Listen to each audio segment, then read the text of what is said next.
Banjir merendam 14 kecamatan di Kabupaten Aceh Utara. Hingga kini banjir akibat hujan deras dan meluapnya sejumlah sungai itu terus meluas. Banjir sudah menggenangi kawasan kota Lok Sukon, ibu kota Kabupaten Aceh Utara. Selain merendam rumah warga, banjir juga mulai menggenangi jalan raya lintas Banda Aceh Medan. Seorang warga juga dilaporkan meninggal dunia dalam banjir yang sudah menjadi langganan di wilayah tersebut.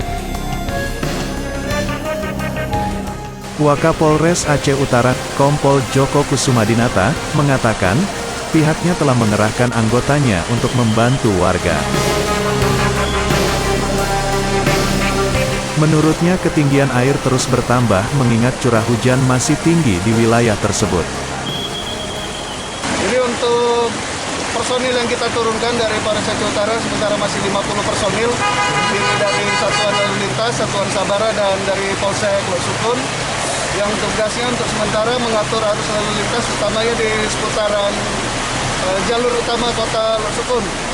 Karena seperti kita lihat bersama bahwa air sudah mulai memenuhi dari ruas jalan utama dan untuk debit semakin tinggi dan juga semakin deras. Banjir di Kabupaten Aceh Utara telah mengakibatkan aktivitas warga lumpuh. Banjir juga menggenangi sejumlah fasilitas publik di wilayah tersebut. Dari Aceh Utara, tim liputan Aceh Video melaporkan.